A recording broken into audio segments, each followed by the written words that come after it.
Umpisahan na natin ang maintenance ni Nay. Yung parang pambakal.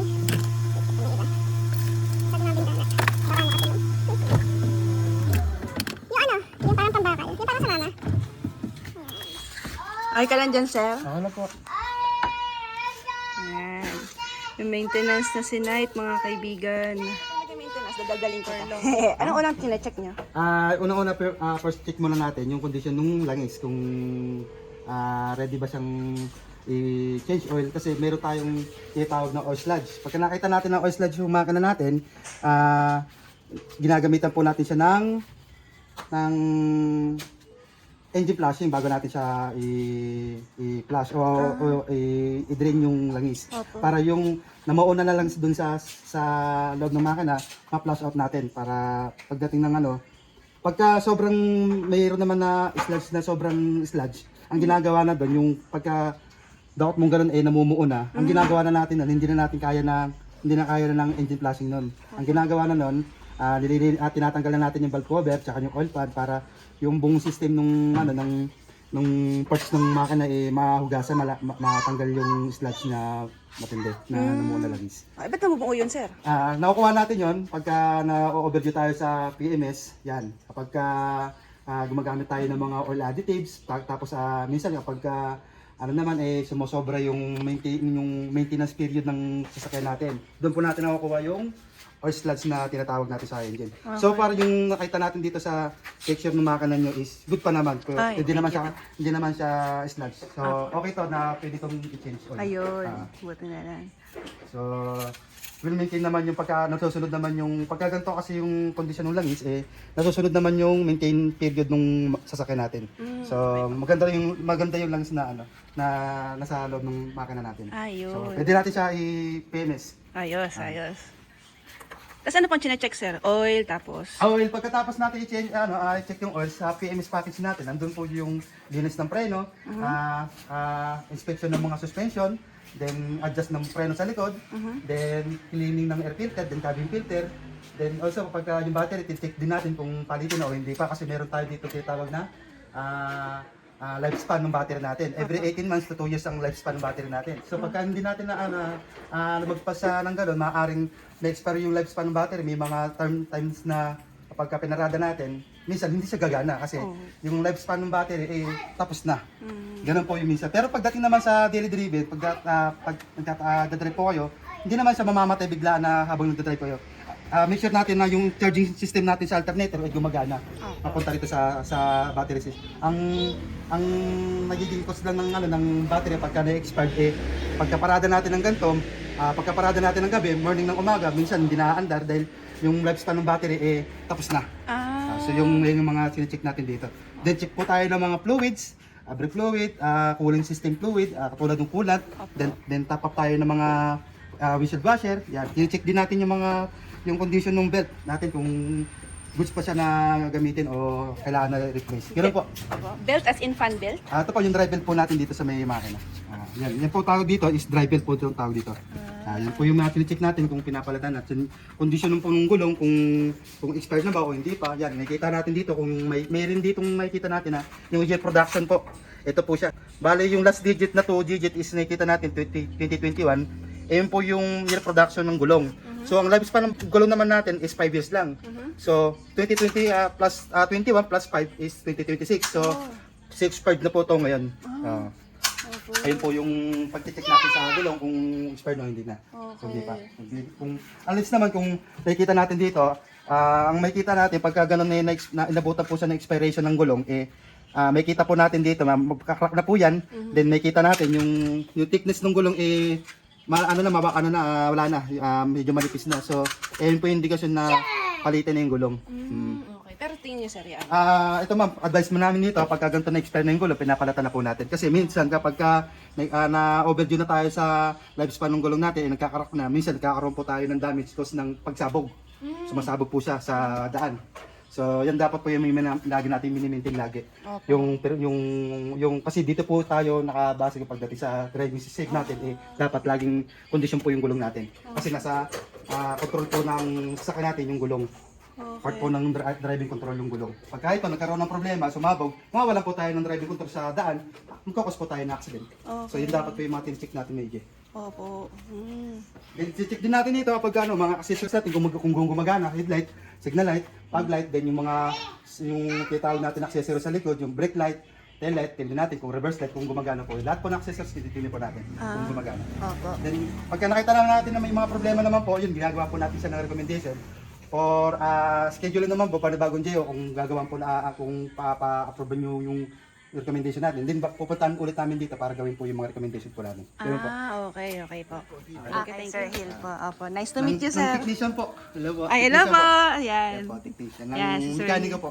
Yan. Anong company natin, sir? Mekaniko po. Mekaniko. Ayan. Ayan. Mekaniko po. Yun naman. Punctual si sir. Talaga. Salamat, sir. Kahit linggo ba? Oo. Mas ano po namin, mas priority po namin na pumasok pag galing kasi ito po yung araw ng ano ng walang pasok yung mga tao na may mga aras. Siyempre pagka weekdays lahat ng tao may pasok. Opo. Pagka linggo naman araw ng pahinga. Doon po kami hindi kailangan na mag-rest day. Kailangan nandito kami kasi yun po yung araw ng pahinga ng kasi dapat kailangan namin mapuntahan po yung mga kliyente namin ng linggo. At holiday po pupasok din po kami para. Yun po kasi yung ano namin rules ng company namin. Talagang dedication yun, sir. Wala ka na napapakilala, sir. Siya pala si Knight. Si Knight. Night po yung pangalan ng bakit night, ma'am? Una, gabi. Gabi. Pangalawa, Knight in Shining Armor. Kasi Yun. ito naman, barado na. Yung sa Knight kay Knight, sir? Ma'am. Ito may may customer, pagka on nyo ng aircon nyo, ng blower, mahina na yung buga. Dahil hindi na siya makahigop ng free air, hindi siya makapasok dahil yung pluggage na yung cabin filter niya. So yun po yung minimintin natin pagdating sa aircon, yung cabin filter. Opo. Ano yan, sir? Hugasan lang sa Hindi, sabon? papalitan na po. Pagka ganito pa, disposable na to. Hindi to washable na Pagka ganito po kasi na element ng filter, disposable siya, pinapalitan po siya. Meron pa naman po tayong dala dito na itis na pamalit po. Thank you. Okay po. Sakto pala. Kaya pala. May kita na naman natin yan, sir, kung nasaan yung nag-iingay na. Anytime, pwede na ito maputol. Ano yung sabihin nun, sir? Pag naputol yan? Ano po, mawawalan kayo ng lubricant, tawag dito ng circulation sa ng coolant. Tapos titirik kayo kasi mawawalan ng charge yung battery. Then mawawalan din po kayo ng aircon. Tapos yun, magka-overheat po yung makina nyo pag naputol yan. So kaya papalitan na din po ninyo. Naku, wala po tayong dala. Magiging yan, sir, i-recommend na lang natin para mapuntahan namin dito. Pag nakita nyo po yung presyo kung magkano, pagka pinagod nyo na po sa customer service namin, pupunta namin ito para palitan. Paano yung sa boss? I-travel po namin yan. Naku, sir, kailangan nyo ito palitan. Baka buti kayo sa daan. Mahirap na pag nabutan kayo sa daan, alam nyo naman, patong-patong problema yan. Baka retowing kayo o magkaroon pa ng... Asa pwede ka matawid pag gano'n? Yes, sir, pagka titirik kasi yan sa gitna So pagka hindi nagkaroon ng problema, maaring, ayan, pag tumirik sa gitna, towing yan, tapos magkakaroon pa ng problema dito sa mga parts. Katulad ng overheat, may sira yung head gasket mo, may cylinder head gasket, or yung water pump. Ganun po mangyayari, magpapatong-patong yung domino yung problema. So dapat pagka kailangan na yan, katulad yan, nandito na tayo, di palitan na Kung ma-approve nyo naman po bukas ng umaga yung pyesa, di babalikan po namin para palitan. Mabilis lang yun, sir, pasakali. Hindi pa natin hindi ko po kasi may ilalim pa tayo check upin Hindi sir, yung pagkapalit sa Ayun ang belt. Madali lang yan. Wala pa siguro mga isang oras yan. Palit na agad yan. Ang matagal lang yung pagpunta dito. Saan kasi nga ba kayo, sir? Dito kasi kami sa may Ortigas Avenue kaya nasa 30 minutes po yung biyahe papunta dito. Ano yan, sir? Engine air filter po. Yung engine air filter naman okay pa naman to. Okay. Okay pa naman to, linis lang, papaano lang papalitan. Ang problema ang papalitan lang ito yung sa aircon. Papansin niyo diyan yung aircon niyo, ma'am, yung cabin yung buga ng aircon niyo mahina na dahil diyan hindi na siya nakakahigop ng hangin na maganda. Opo. Sir, ibig sabihin, itong tinatawag yung belt na to, parang ugat na nagdudugtong sa mga bagay-bagay? Oo, kasi pagka naputol yan, mawawalan ka ng charge sa battery mo. Kasi nandiyan yung alternator. Opo. Tapos isa pa, mawawalan ka rin ng aircon. Tapos mawawalan ka rin ng magkakaroon ka rin ng issue ng overheat nito. So patong-patong siya. So pag naputol yan, lahat damay. Yan pala ang asap dapat, no? Kasi yan katulad yan, nakikita yung biyak na sa gitna. Oo. Hiwalay na yan pagka ganyan. So yan. Sir, alam niyo ba yung dati nagpalit kami ng baterya? Siguro 2 taon. Sabi ko, pwede pa yan. Pero sabi ng tatay ko nga, hindi na. So yung battery naman kailangan, kung kapagpalit na kayo ng yung battery nyo tumagal ng 2 taon, sakto lang. Bonus na yun? Kasi ang lifespan ng battery lang natin 18 months to 2 years. Okay. Ano, ito ba yung alternator, sir? O hindi? Ma'am? Dugtong lang siya ng alternator? Hindi po siya, ma'am. Ano siya, bali built-in po siya sa alternator pagka pinalitan siya. Okay. Ano pa? Minodify na. Anong sabi namin nagdatay, sir?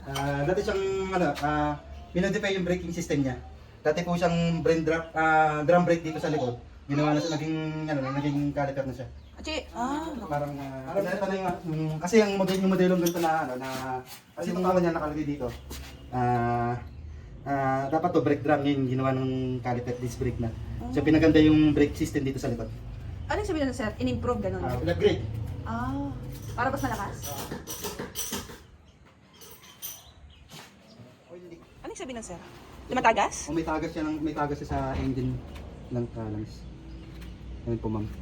Kasi pagka ganito, hindi po kasi natin to hindi po natin pwedeng i-change yung na may leak. O unless na lang kung papayag naman po kayo na i-change yun na may ganyan pong problema yung makina po nyo. Dito tapon din yung oil doon, sir? Oo, pagka ganun. Kaya kailangan muna i-reseal muna yung oil leak niya bago change oil. Or unless naman kung gusto niyo naman na ipa-change oil naman tapos to be follow naman yung i-reseal yung wala namang problema, gagawa lang po tayo ng waiver. Opo. Ano yung reseal, sir? Magagawa ngayon? Hindi ma'am, kasi wala tayo. Magiging yan ma'am. Recommendation, gagawa ng full inspection tapos babalikan natin susunod kung ma-approve niyo po yung magiging quotation na bibigyan namin sa inyo. Okay. Kaya mga kaibigan, gumagana. May magic hands po si sir. Binabalita ko sa inyo. Ang galing. Dati pinindot ko wala.